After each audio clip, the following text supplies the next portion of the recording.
Isha foundation सद्गुरु द्वारा स्थापित एक गैर लाभकारी संगठन है जो पिछले 3 दशकों से हर इंसान और पूरे विश्व के कल्याण के लिए समर्पित रहा है। पिछला दशक ईशा और सद्गुरु के लिए तरह तरह की गतिविधियों का एक जबरदस्त समय रहा है। पूरे विश्व पर प्रभाव डालने वाली सामाजिक परियोजनाओं, दुनिया भर में 1 अरब से अधिक लोगों को छूने वाली आध्यात्मिक प्रक्रियाओं और मानव चेतना को ऊंचा उठाने वाले शक्तिशाली प्राण प्रतिष्ठित स्थानों का व्यक्तिगत स्तर पर इंसानों पर और साथ ही पूरी दुनिया पर एक गहरा सकारात्मक प्रभाव पड़ा है।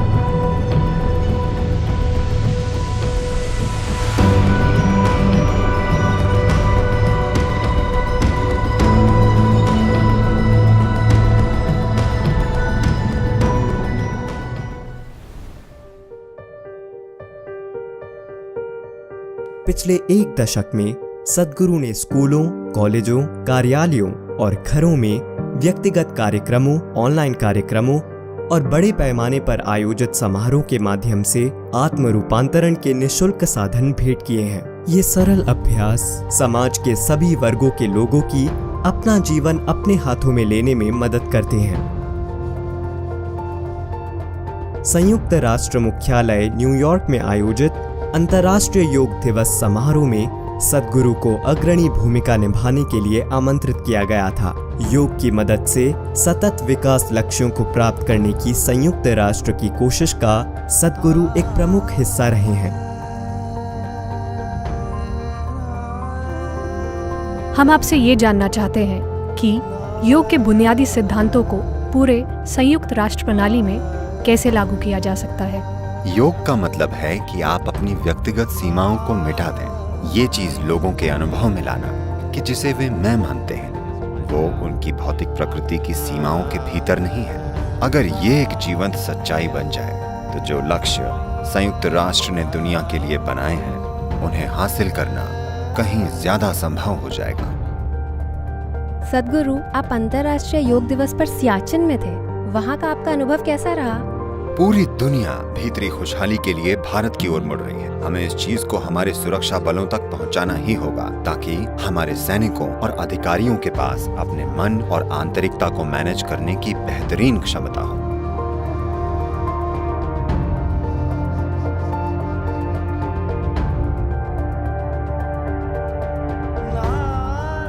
ईशा योग केंद्र में होने वाला महाशिवरात्रि महोत्सव दुनिया के सबसे बड़े उत्सवों में से एक है। टेलीविजन पर, ऑनलाइन और ईशा योग केंद्र में करोड़ों लोग सद्गुरु द्वारा भेंट किए गए ध्यान और प्रक्रियाओं के माध्यम से इस रात की शक्ति का अनुभव करते हैं। Adi Yogi will inspire many generations to take up yoga. Place where we have gathered is going to be a source of inspiration to immerse and discover truth. Truly remarkable thing that Sadhguru has done. He has made yogis out of ordinary common people. मैं वही संवेदनाएं महसूस कर रहा हूं जो मैंने कैलाश मानसरोवर में महसूस की थी। Pay my respect to Sadhguru for organizing Mahashivratri celebrations on such a grand scale.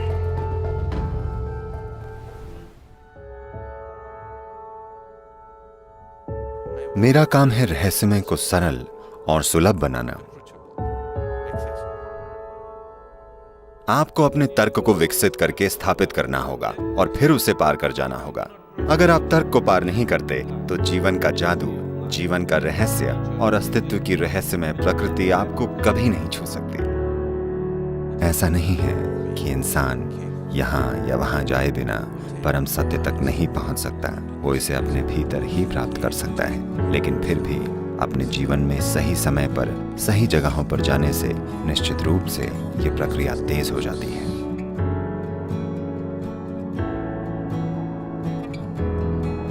अगर आप इस मांस को या यहाँ तक कि एक पत्थर को या एक खाली जगह को एक दिव्य संभावना बना सकें तो इसे प्राण प्रतिष्ठा कहा जाता है।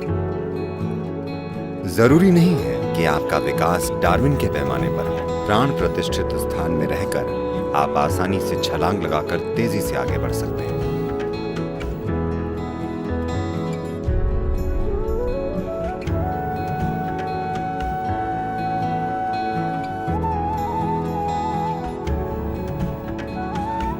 मुझे जरूरी मदद और परिस्थिति दी जाए तो मैं पूरी दुनिया को प्राण प्रतिष्ठित कर सकता हूँ। यही मेरी खासियत है। मैं हवा को भी एक बेहद शक्तिशाली जीवंत जगह में बदल सकता हूँ। हमने यहाँ ईशा योग केंद्र में एक बहुत शक्तिशाली तीर्थ क्षेत्र की स्थापना की है। यहाँ इस पीढ़ी और मानव जाति के भविष्य के लिए जरूरी प्राण प्रतिष्ठाएं और ऊर्जा की स्थापना की जा चुकी है।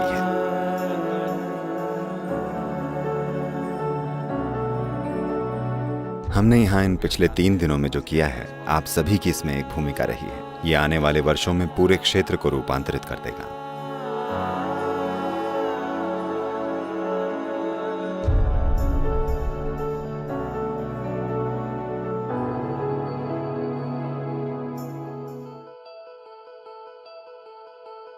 ईशा फाउंडेशन में हमेशा इसी पर जोर दिया जाता है, समग्रता न कि क्षमता।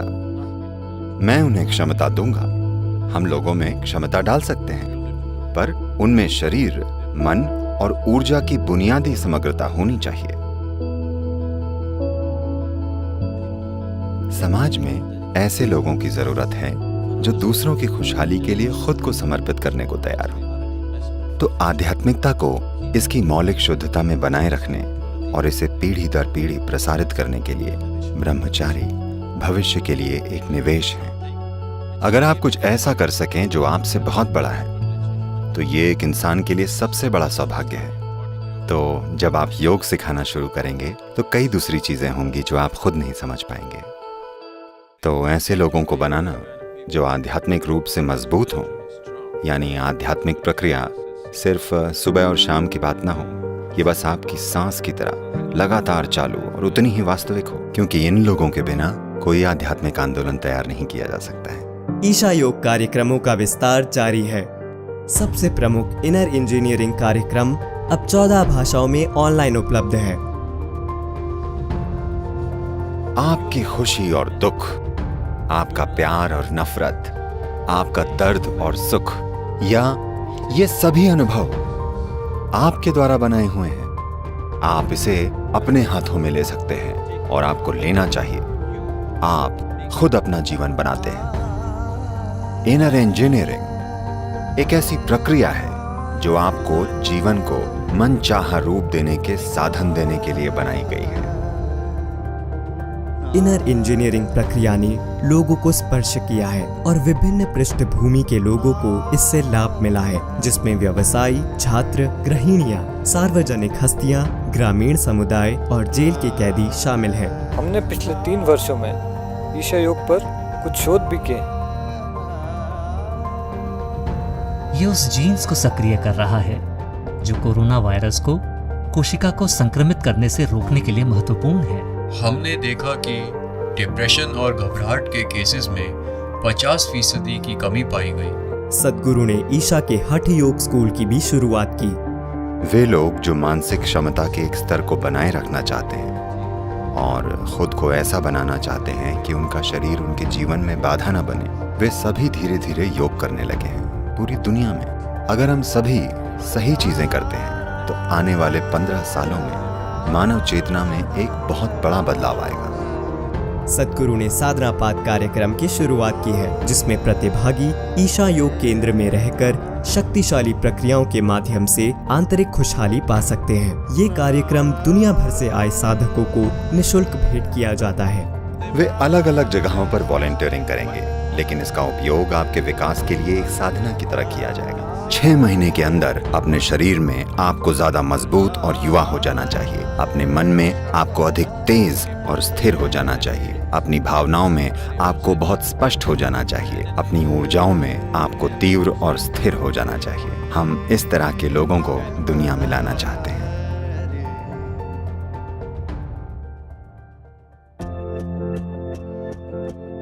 सद्गुरु अंतर्राष्ट्रीय स्तर पर जीवन बदलने के लिए जाने जाते हैं। उनका मिशन है आध्यात्मिक, भावनात्मक और शारीरिक खुशहाली का प्रसार, जिसके लिए वे न्यूयॉर्क आए हैं। खुद को रीसेट करने के लिए हमें क्या करना होगा? री इंजीनियरिंग?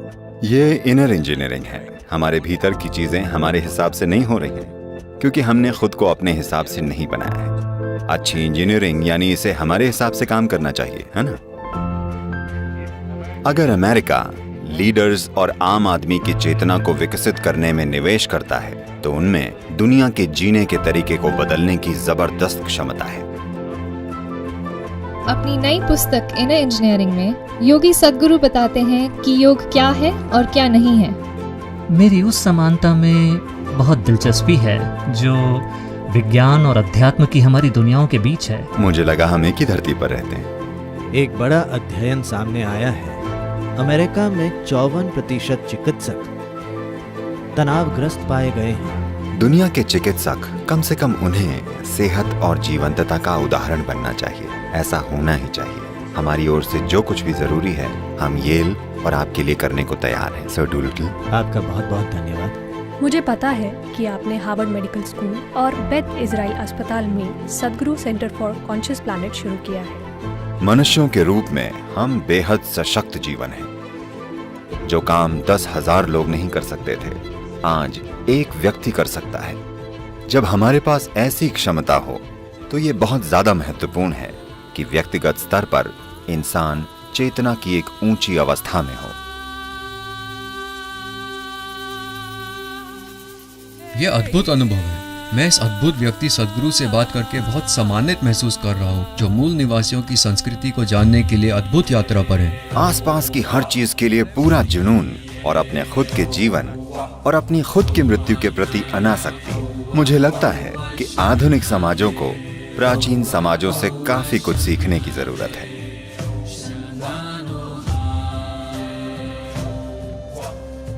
मैं उनकी आत्मा देख पा रहा था, वो बहुत मजबूत है। दुनिया को सद्गुरु के अगले कदम का इंतजार है और देवियों और सज्जनों वो चल पड़े हैं। Sadhguru, ladies and gentlemen, Sadhguru, Sadhguru.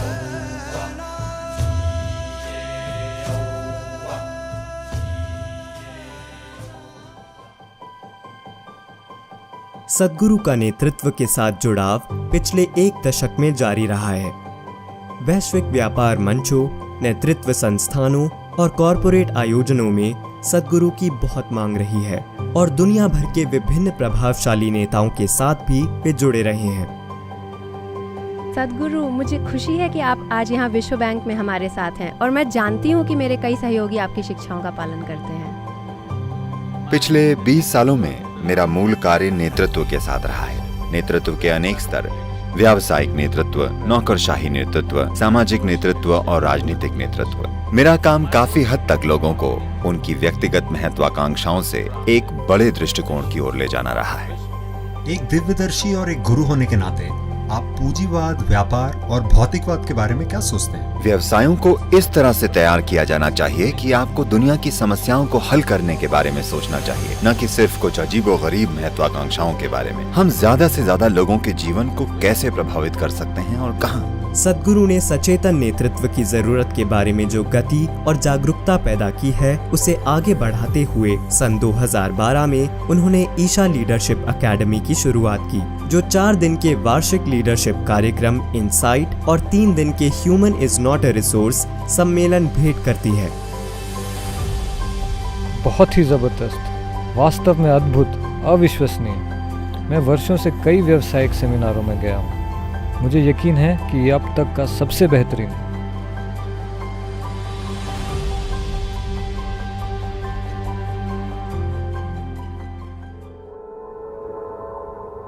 Isha के प्रोजेक्ट ग्रीन हैंड्स को भारत के राष्ट्रपति द्वारा सर्वोच्च पर्यावरण पुरस्कार से सम्मानित किया गया था। उसके बाद के दशक में यह देखा गया है कि ईशा पर्यावरण के क्षेत्र में एक प्रभावशाली विश्वव्यापी आवाज बन गई है, जिससे नीतियों को आकार देने में और पर्यावरण को एक प्रमुख सार्वजनिक चिंता के विषय में बदलने में मदद मिल रही है। दुनिया के राजनीतिक दलों को हर घोषणा पत्र में पर्यावरण को नंबर 2 के एजेंडा पर रखना चाहिए। हम इसे अगले 5 सालों में पूरे विश्व में हासिल करना चाहते हैं। सद्गुरु ने कावेरी पुकारे और नदी अभियान जैसी बड़ी पहल भी शुरू की है, जो मिट्टी की गुणवत्ता में कमी, पानी की कमी, हवा में कार्बन के बढ़ते स्तर और किसानों की गरीबी को दूर करने के समावेशी प्रयास हैं।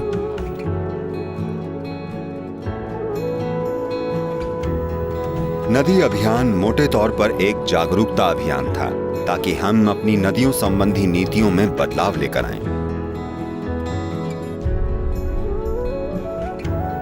नीति आयोग ने सभी 29 राज्यों के लिए इसे एक आधिकारिक सिफारिश बना दिया है। हमने यवतमाल क्षेत्र में जमीनी कार्यवाही कार्यक्रम शुरू किया है, जिसे दुर्भाग्य से इस देश की आत्महत्या राजधानी कहते हैं।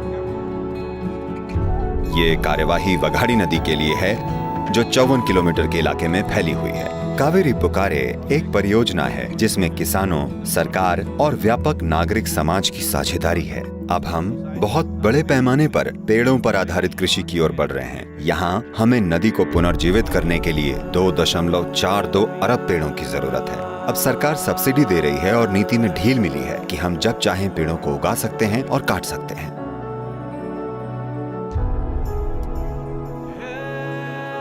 ईशा के प्रयासों ने पर्यावरण की बहाली के लिए एक नई दिशा स्थापित की है। अब पर्यावरण के कार्य किसानों, ग्रामीण समुदायों और व्यापक रूप से समाज के लिए आर्थिक रूप से लाभदायक भी हैं। हम दुनिया भर में सन 2030 तक 1 लाख करोड़ पेड़ लगाकर उनका संरक्षण करना चाहते हैं, और इसलिए हमें खुशी है कि सद्गुरु आज हमारे साथ हैं। अगर हम अर्थव्यवस्था और पर्यावरण का मेल नहीं करते तो बेशक अर्थव्यवस्था ही जीतेगी। ये बहुत महत्वपूर्ण है कि लोगों को इससे आर्थिक मुनाफा हो। प्रमुख मंचों और अंतर्राष्ट्रीय संगठनों ने कई पुरस्कारों के माध्यम से ईशा की भूमिका को मान्यता दी है और भविष्य की पीढ़ियों के लिए साफ पानी, हवा और मिट्टी वाली धरती को स्थापित करने के महत्वपूर्ण काम में सद्गुरु की भागीदारी का स्वागत किया है। एरिक सोलहेम, संयुक्त राष्ट्र पर्यावरण के कार्यकारी निदेशक। मेरे लिए आप सतत विकास लक्ष्यों के साकार रूप हैं। ये बहुत जरूरी है कि खेती को एक आकर्षक प्रक्रिया, आर्थिक रूप से एक आकर्षक प्रक्रिया बनाया जाए। तो एक साधन ये है कि हम बड़े पैमाने पर किसान उत्पादक संगठन यानी FPO बनाने की मांग कर रहे हैं। हमारा कोयम्बतूर के पास एक किसान उत्पादक संगठन है। हमने 3 युवा लोगों को 3 स्मार्टफोन दिए ताकि वे हर दिन कीमत पर बातचीत कर सकें। इसी से किसान की आय दोगुनी हो गई है।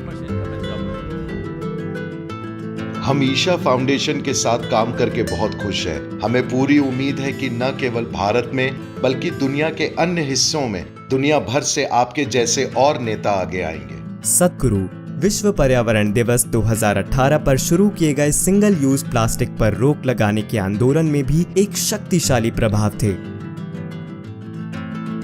सद्गुरु ने विश्वव्यापी फैशन को मानव कल्याण के लिए एक अधिक टिकाऊ प्रक्रिया में बदलने और भारत के पारंपरिक वस्त्रों को पुनर्जीवित करने के लिए फैशन फॉर पीस का लोकार्पण किया।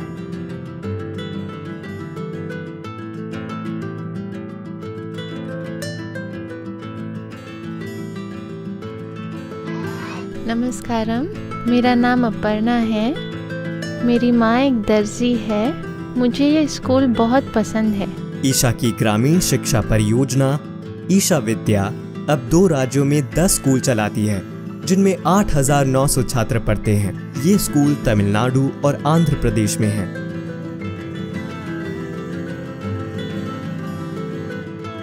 ये बच्चे कम से कम 47% बच्चे अपने परिवार की स्कूल जाने वाली पहली पीढ़ी हैं। उनके माँ बाप घोर गरीबी में हैं। और जिस तरह वे खिल रहे हैं, उनका उत्साह, जानने और सीखने की उनकी चाह, आप बस अपनी आंखों से आंसू लिए बिना उस जगह से बाहर नहीं आ सकते।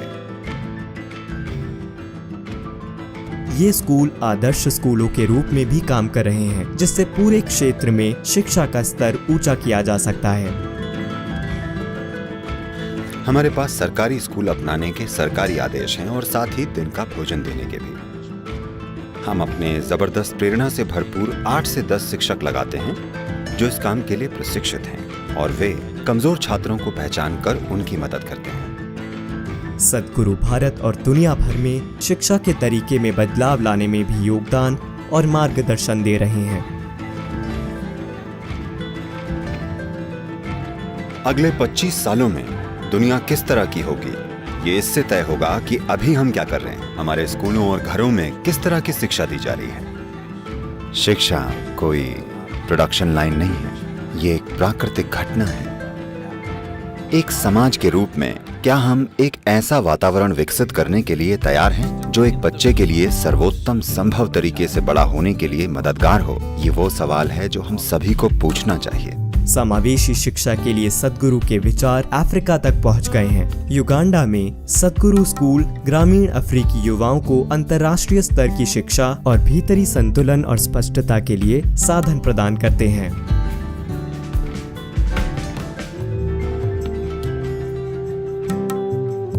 ईशा की ग्रामीण स्वास्थ्य पहल दक्षिण भारत में सन 2005 से कमजोर और एकाकी समुदायों के लिए निशुल्क स्वास्थ्य सेवा प्रदान करती रही है। पिछले दशक में समुदायों को सशक्त बनाया जा रहा है ताकि ग्रामीण लोग सेहत और खुशहाली अपने हाथों में ले सके। स्थानीय स्वयंसेवकों के लिए जागरूकता शिविर, हर्बल उद्यान, ठोस अपशिष्ट प्रबंधन और बुनियादी सेहत प्रशिक्षण सेहत की संस्कृति बनाने में मदद कर रहे हैं। ग्रामीण कायाकल्प परियोजना का मुख्य उद्देश्य इंसानी जोश को फिर से जीवंत करना है। ये ग्रामीण कायाकल्प कार्यक्रम गांव में चिकित्सा सेवा, सामुदायिक पुनर्वास और मानव उत्थान भेंट करता है।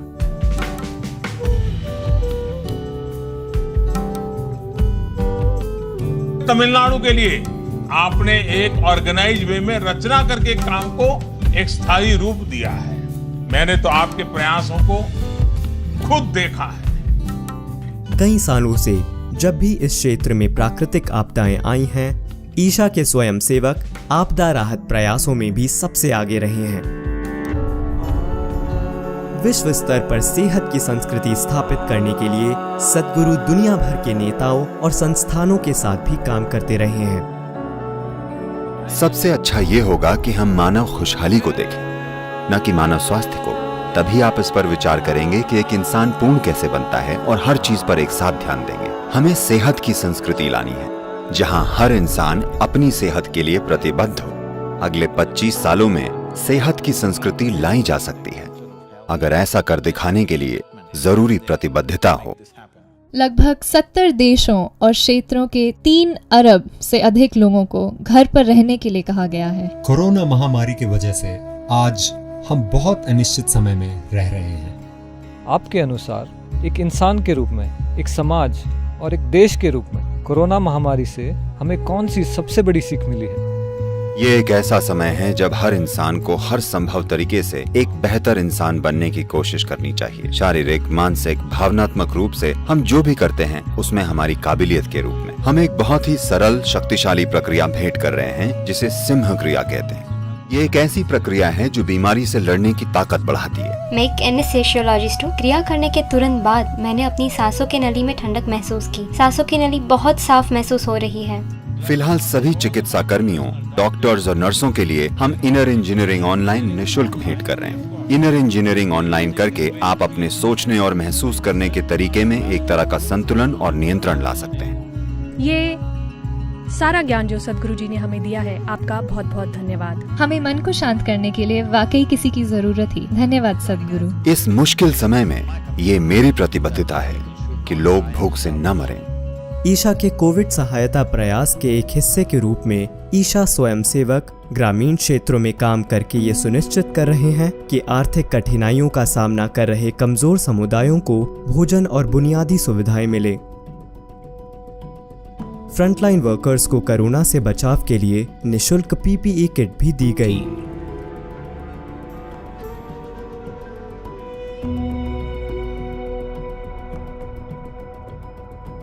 हम लोग भूल जाते हैं कि क्या मजा है खेल कूद में। चलिए मैं आपको याद दिलाता हूँ। खेल कूद को इनकी जिंदगी से जोड़ने का काम किया है ईशा फाउंडेशन ने।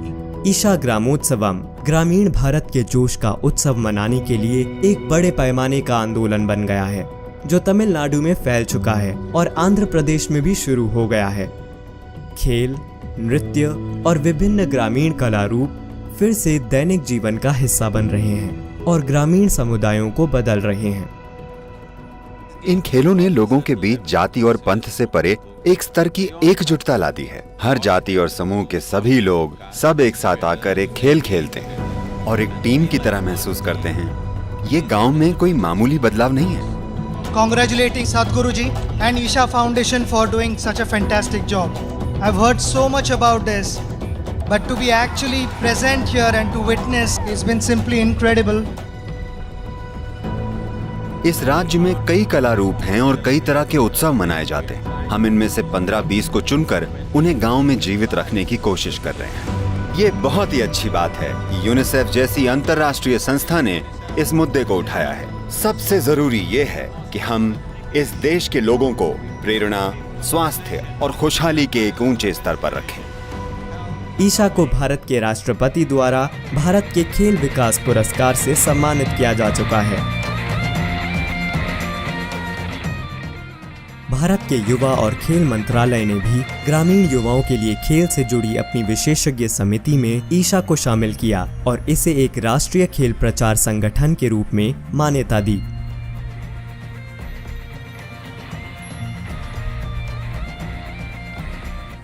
ये जो कमाल का यूथ और ट्रूथ आयोजन आप कर रहे हैं, ये मुझे भविष्य के भारत की आशा देता है। जब कोई युवा होता है तो ऊर्जा अपने चरम पर होती है। अगर आप युवाओं में थोड़ा संतुलन और स्पष्टता ला पाएं, तो मुझे लगता है कि जीवन का बेहतर इस्तेमाल किया जा सकता है।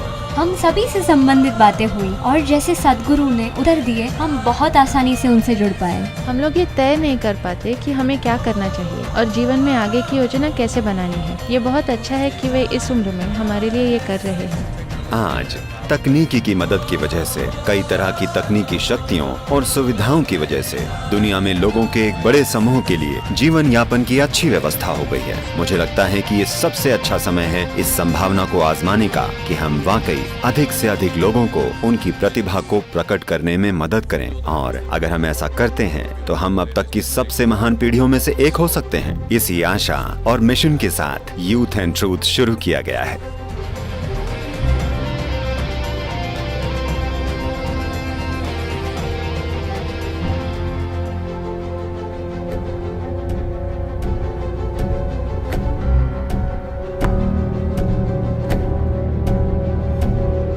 राष्ट्रपति प्रणब मुखर्जी सद्गुरु को उनके सारे आध्यात्मिक योगदान के लिए सम्मानित करते हैं।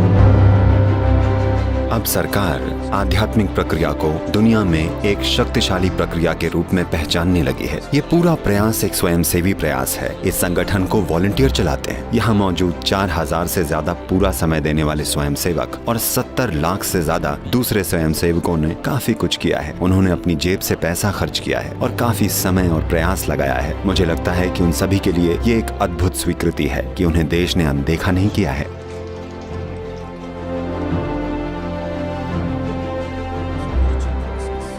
आध्यात्मिक प्रक्रिया दुनिया के हर समाज के लिए एक जीवंत प्रक्रिया बननी चाहिए। धर्म या फिलॉसफी या शिक्षा के रूप में नहीं, बल्कि खुशहाली की एक तकनीक के रूप में।